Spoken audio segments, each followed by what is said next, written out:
서로 다른 파형의 마이크로파라든지 어떤 형태의 다른 전파도 열을 만들 수 있습니다.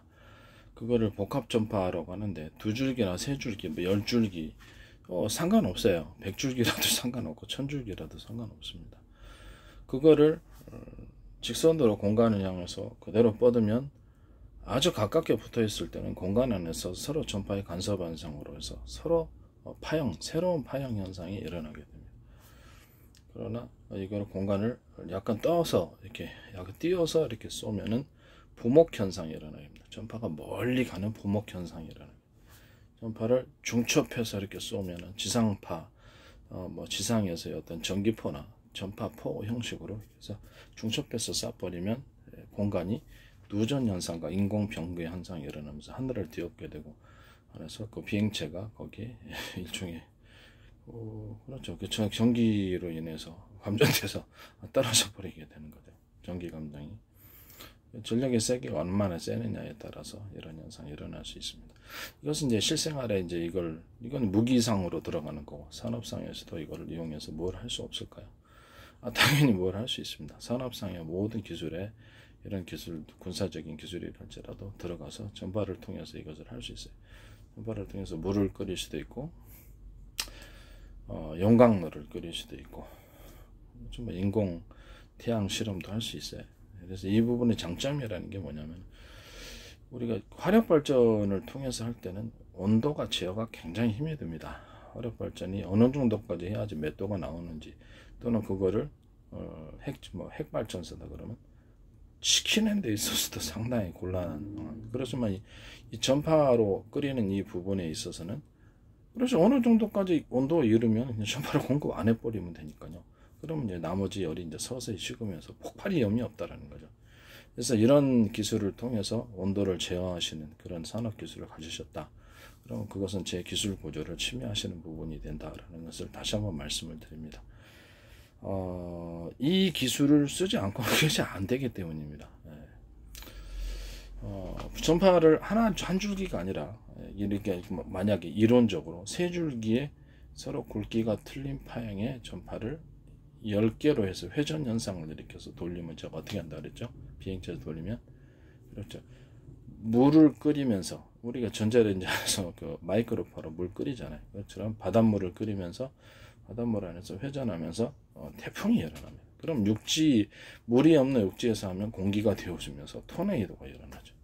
그걸 이용해서 비행체를 저 뒤편에 이렇게 좀 작은 규모로 둬가지고 토네이도 현상을 일으키면서 비행체 추진 현상을 만들어 놓을 수 있고, 그것이 이제 통로가 서로 굵기가 틀린, 서로 어떻게 나사식 회전 간격이 넓고 중간, 좁고 촘촘히 그런 통로를 거치니까 한포식 방식이 되어, 제가 한 번 쏠 때 쓰는 방식인데, 전파를 이 안을 통과하게 하면, 그거 이제 회전하면서 나가면서 근데 이런 방식으로 할 때는 약간 밖으로 노출시켜 주는 게 좋고요. 그 반면에 이제 이렇게 동그랗게 약간 도너처럼 하든지 동그란 형태로 이렇게 코일을, 서로 굵기가 틀린 코일을 감아서 이렇게 간격을 띄워서 한 포씩으로 나가게 되면은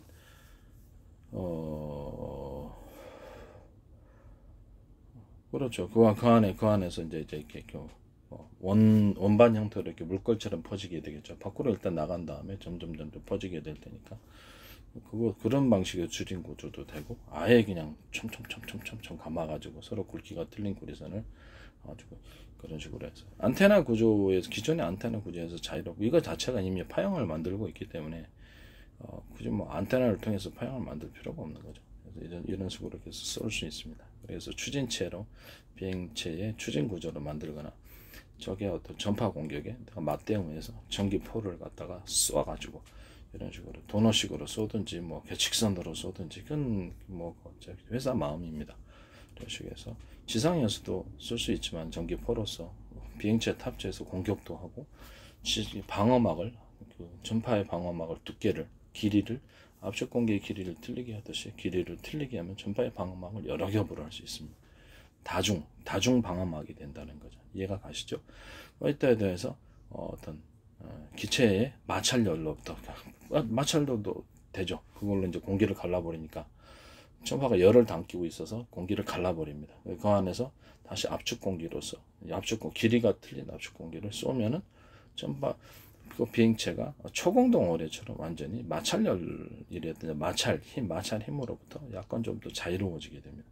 일단 밑에 이제 사선 구조로 연소식이다 그러면 사선 구조로 분사를 하는 이런 제 방식 특유의 비행체를 위로 들어 올려주는 양력과 추력이 생기게 하는 이것을 쏘면 같이 하면은 비행체가 미끄러지듯이 마찰력이 없이 움직이는 것처럼 이렇게 효과가 나오게 됩니다. 이런 구조를 쓰시면 제 기술 구조를 침해하고 지적재산권을 침해하시는 부분이 되십니다. 온도를 제어하다. 온도를 제어해 가지고 무엇을 할 수 있을까요?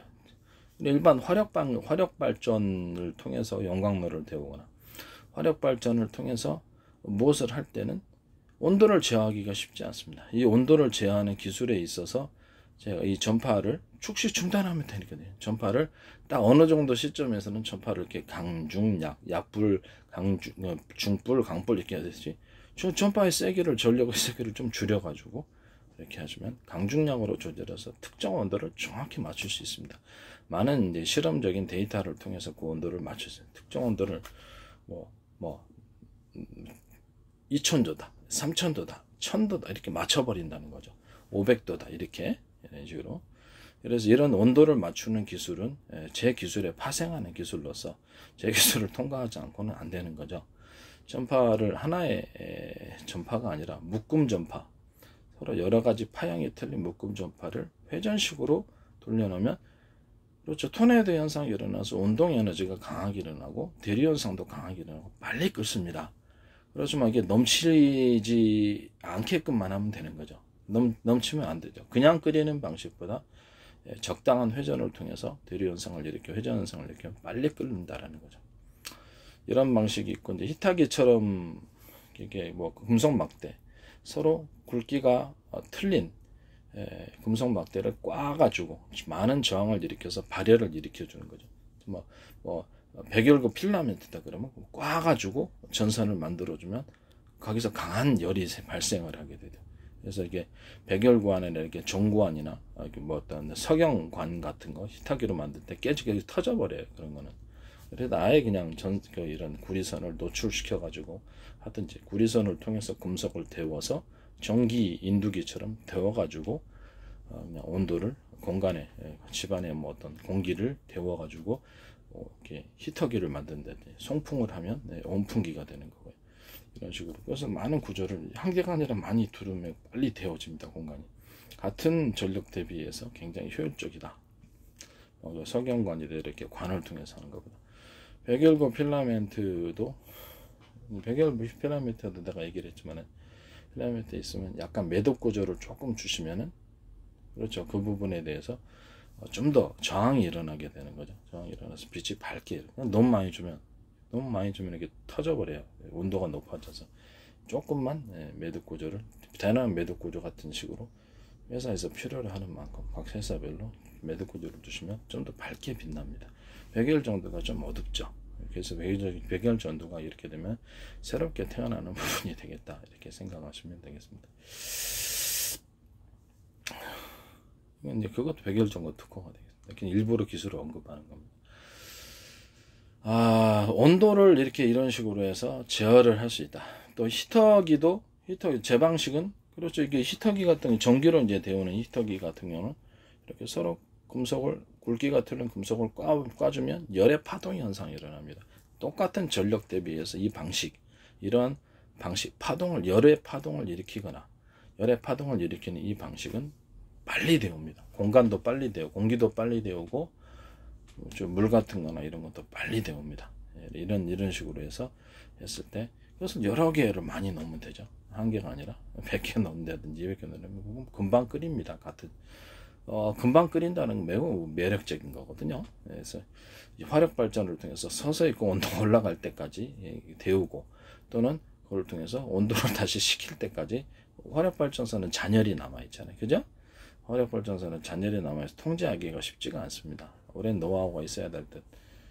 식히는 데 있어서 어려워. 그러니 이거는 전파를 공급을 안 해주고 전기 공급 안 해줘 버리면 온도를 특정 상황에서 다 맞춰 나갈 수 있다. 이런 온도 제어 기술은 제 방식이라는 것을 다시 한번 말씀을 드립니다. 이를 통해서 했을 때 여러분들은 제 기술 구조를 지적재산권을 침해하는 부분이다. 이를 통해서 어떤 산업상의 기술을 어떤 것을 사용하셨다, 제품을 만들었다, 응용을 했다. 그러면 저한테 지적재산권 기술료를 지급하셔야 돼요. 남의 아이디어를 그렇게 함부로 이렇게 기술을 함부로 도둑질해서 멋대로 제품을 만들 수는 없는 거죠. 네. 뭐 실험상에서 실험을 해볼 수는 있겠죠. 군사용이라든지 그거 막을 수는 없어. 상업용으로 했을 때는 얘기가 틀려지는 부분이라는 것을 기술을 사셔야 됩니다. 그리고 뭐 이게 그런 식으로 하지 않고 이게 서로 굵기가 틀린 금속 간의 형태로 금속을 이렇게 원반형 돼지꼬리, 지금 히터기가 물 열탕기가 이렇게 돼지꼬리 방식으로 되는 거죠. 그래서 굵기가 틀린 금속으로 배치를 해 놓으면 열의 파동에 그것을 여러 개로 해서 이런 방식으로 물을 데우시거나 그것을 히터기나 온풍기로 만들어도 상관없습니다. 이렇게 하셔도 됩니다. 아니면 그것을 이제 냉매를 통과시키는, 압축기를 통해서 냉매를 통과시키는 방식으로 해가시면 뭐 서로 굵기가 틀린 금속관을, 이게 증발기다 그러면 굵기가 틀린 금속관을 이렇게 회전식으로 이렇게 회전 코일식으로 만들어 가지고 하면 굉장히 강한 냉동고 냉장고가 나오게 되는. 송풍을 하면 이제 그 안에서 냉장고가 되는, 그냥 놔두면 냉동고가 되는. 그걸로 이제 물도 차갑게 만들 수 있다라는 것을 말씀드립니다. 여러 개 배치하면 수영장 물이라도 금방 차갑게 만들어 버립니다. 좀 매우 효율적인 방식이라는 것을 말씀드립니다. 그걸 뭐 가정 비행체라든지 아니면 어떤 열차, 가정용 이런 것을 그걸로 이제 이렇게 온풍기가 아니라 온풍기가 아니라 냉풍기가 되겠죠. 그 방식을 그냥 놔둬도 금방 온도가 차가워지겠지만 송풍관, 금속팬을 통해서 여러 다중 금속팬을 통해 송풍을 해버리면 금세 차가워집니다. 이것은 새로운 형태의 에어컨이 탄생하게 되는 거죠.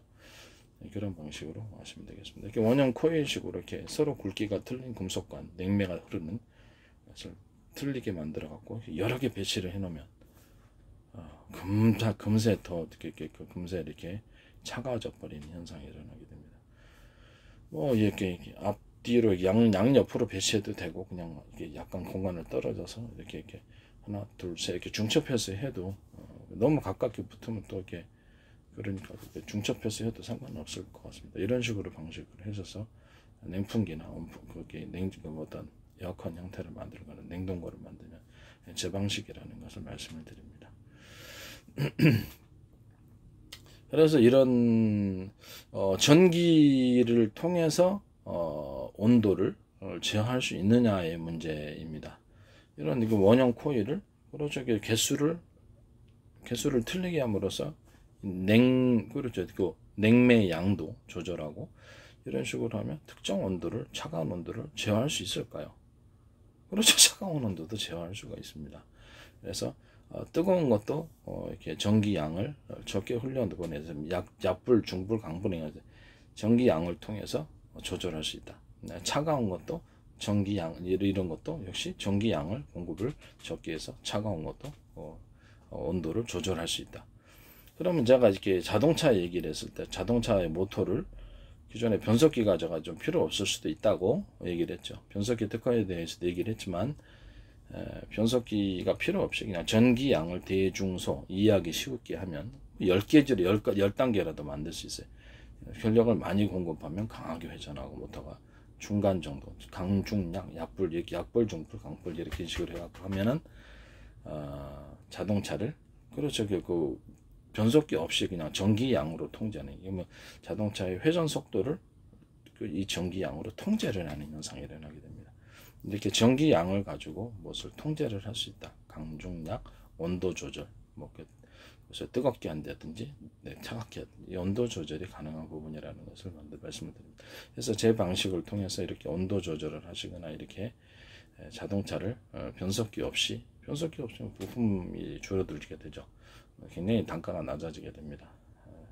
그래서 회전축을 기존의 모터를 통해서 이렇게 돌리게 되면은 강불, 중불, 약불 이런 식으로 굉장히 빠른 주행과 더불어서 구조가 단순하니까요. 예, 구조가 단순하니까 전력은 그렇죠. 전선의 그 두께, 구리선의 두께로 조절하면 전력은 자동적으로 조절이 되는 거니까요. 예. 어렵지는 않습니다. 굉장히 단순한 방식, 이런 식으로 자동차의 속도도, 회전 속도도 조절할 수 있다. 그러면 이 전기를 통해서 우리는 온도를 마음대로 특정 온도를 조절하거나 쉽게 다시 온도를 낮췄다가 다시 올렸다. 대단히 화력 발전인 방식으로 온도를 높이는 것보다는 훨씬 온도 제어가 쉽다. 냉장 부분도 마찬가지고 차갑게 하는 것도 그렇고 회전 속도를 만드는 것도 대단히 제어가 쉽다. 그래서 이런 방식으로 해서 온도를 제어하거나 특정 회전수를 제어하거나 이런 식으로 하는 것은 제 기술 구조를 침해하는 것이다 하는 것을 다시 한번 말씀을 드립니다. 이 방식을 제가 계속 반복해서 얘기 드리는 거예요.